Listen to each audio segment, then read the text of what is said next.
So today I thought I'd do an area of the property that I seldom do. This was the very first area that I actually planted anything at, with the exception of, well, no, actually it was the very first area. When I moved here, all this was like swampland out here, like pigsty, not swampland, like a pigsty, mud everywhere. So I had to put down gravel and all that good stuff. So I took this area here and took rocks that was just laying around and kind of edged it out. And the grandkids and I put mulch down. It needs to be mulched again very badly, but they're not going to be here this summer because they're involved in 4-H now. Oh, they're getting old and I'm losing my help. And when they were here for spring break, nothing has started to grow yet. And so I really didn't want to cover up some of the newer plants that were out here, so I just left it. We did get to rake the leaves off of it, but that's about it. But here I have my pineapple guava. It hasn't leafed back out yet. And of course some comfrey. And then over here, I was doing my hostas. Let's see, I'll come on this side. I was doing my hostas around this tree. I don't know what kind of tree this is, but it gets real pretty flowers on it, and the bees get a lot of nectar from it. So it's still there. I trim it back every year and it grows back. I have birds that like to nest there as well as there. So I don't fuss with them because at least they are getting in a tree, but I hate when they get up in my carport and have those babies. All right, so I don't know what all is over. Let me go this way. I don't know what all is over here actually, because I have extra seeds. I'll come out and throw a handful up, and if they grow, they grow. If they don't, they don't. But here is a clipping from one of my trees over there. Y'all know when I prune my trees, I can't stand to throw them away, so I stick them in dirt. So this is either a plum, a peach, or an apricot. No, it's not an apricot because my apricots are out here. It's a plum, a peach, or a nectarine here. And then there's something growing here.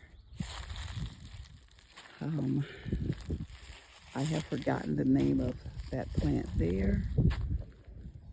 And I think this is something in the mint family. Like I said, I've long since forgotten the names of most of this stuff. That is some kind of evodia. That back there is my goldenrod. I actually purchased 10,500 goldenrod seeds, and I probably only have about 10 or 15 goldenrod plants. So what I've been doing is digging them up and cutting pieces off of it and replanting it, trying to get it established more in my yard, because my ultimate goal is to make my entire yard a bee haven, so I don't have to cut grass or anything. So I've been planting crimson clover and yellow clover in my yard for the last 2 years. Well, the crimson clover I've been planting for the last 2 years, and it's reseeded and coming back, but not as heavy as I would like. So I threw some more out there this week. I put 100 pounds of yellow clover out, but I think that takes like 2 years or something to pop up. So we'll see how it does. Hopefully in a couple years I won't have to be cutting so much grass. And then we have more goldenrod here. And this area really is more like fall type stuff or late summer, when the bees don't really have a whole lot. They can get a little something from here. Here's my butterfly bush trying to leaf out. It's full of butterflies when it does finally leaf. My asparagus, which is in its, let's see, I think 3rd year maybe. I think this one is the red, I want to say, or maybe the Martha something, I don't know. And then that one over there that I had to stake up because it's just falling all over the ground. This is a different variety, and I can't remember the name of this one either, but it's been here 3 or 4 years as well. You can see it's starting to go to flower, but I usually come out here and get at least 1 or 2 pieces just to taste it, but I missed it this year. Then here I have some more comfrey. Is that my comfrey? Yeah, I have more comfrey here. I think the borage that I had out here all has died. I have yarrow that was kind of growing in the woods, and I came and put it over here, and it's kind of taken off. I forgot what that is. And that tree right there, I think needs to come up. I think that's just something wild that's in here. And then we have all this yarrow here, which is kind of growing everywhere. I had strawberries over here, but I don't think they made it. Oh, yep, there's one. Well, at least one made it. Or maybe, no, they're over here. I just didn't see them. So yeah, I have strawberries out here. I have different types of mints. I have a lot of different stuff in the mint family. I have butterfly ginger, which is there, coming up. And I have more over here. I actually have some ginger out here someplace, but I don't know where it's at. I can't tell the difference between the butterfly ginger when it first comes up and the edible ginger. Here, I believe, is, oh, not I believe, I know what it is. Oh my gosh. It's called a, oh, the bees love this tree. What is it called? See, I was so focused on the Korean Evodia, which is down there. This is not the Korean Evodia. This is, I'll have to come back to it because I can't think of it right now. Oh, what is that thing? It has white flowers, and it's hard to find the one with orange flowers, and I do have two with orange flowers, but they're babies. Oh, they're a couple years old, so they haven't flowered orange yet, but this one flowers white every year, and the bees be all over it. And I cannot think of the name of it right now.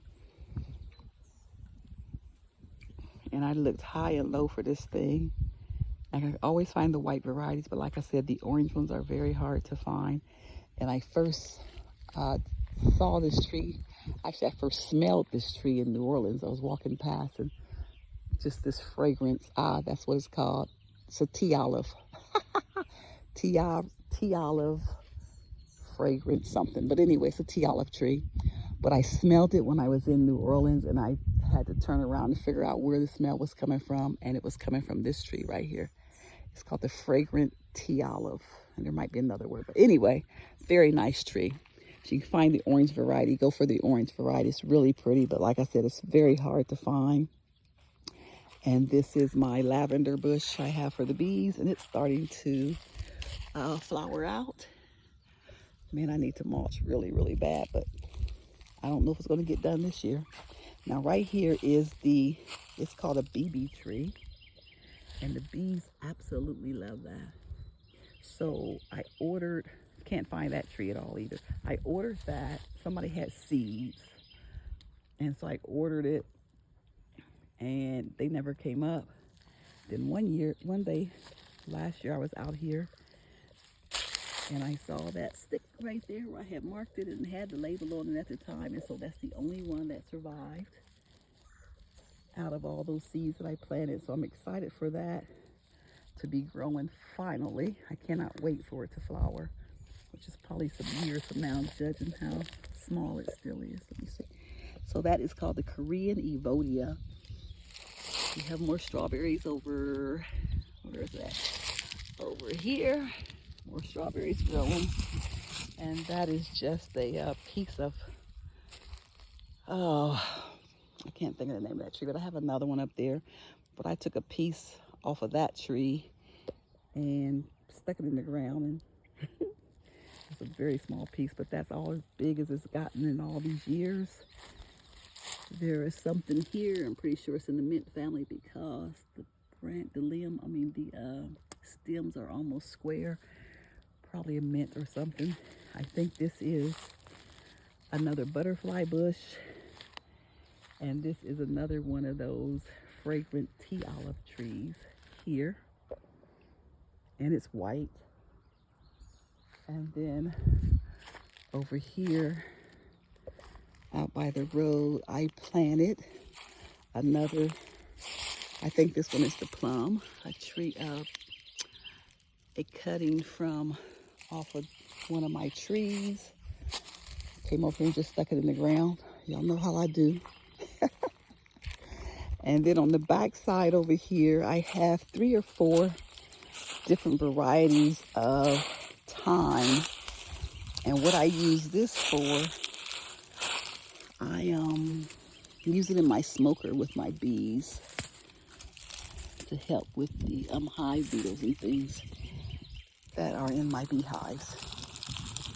And it's probably just one variety now, because some of it looks like it's died down, but it may not be. It still may be 4 varieties. Again, so this is yet yarrow takes over everything. And that'll get really, really tall, have more strawberries. So this is really just my hodgepodge area. I throw a bunch of stuff out here and just see what it does. And this year I have thrown some, look at that. One of my greens is coming up from last year.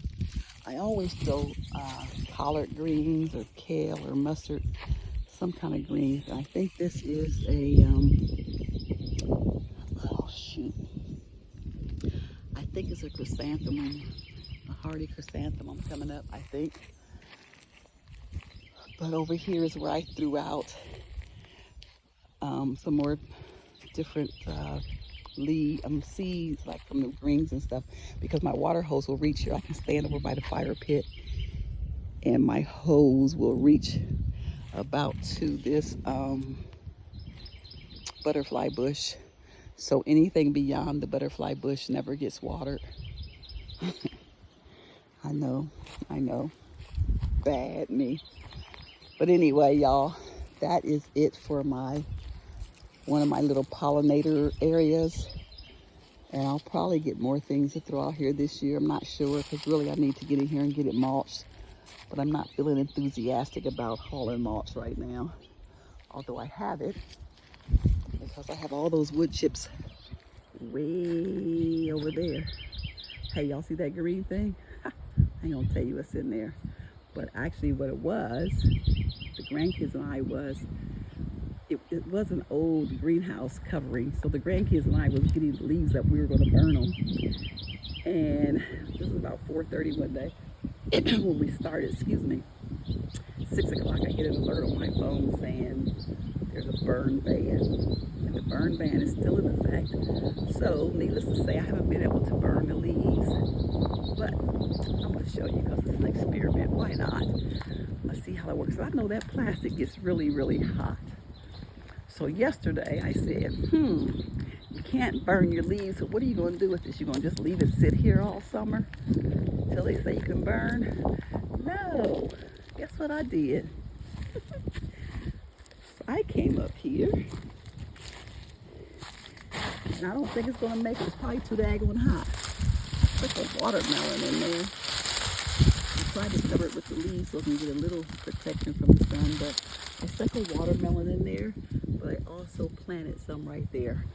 So I'm going to see. This is my experiment to see if I can get a watermelon to grow with this thing. All right, guys. I guess that's it. I was just trying to show you my little pollinator garden. So as always, thanks for watching, and I'm out.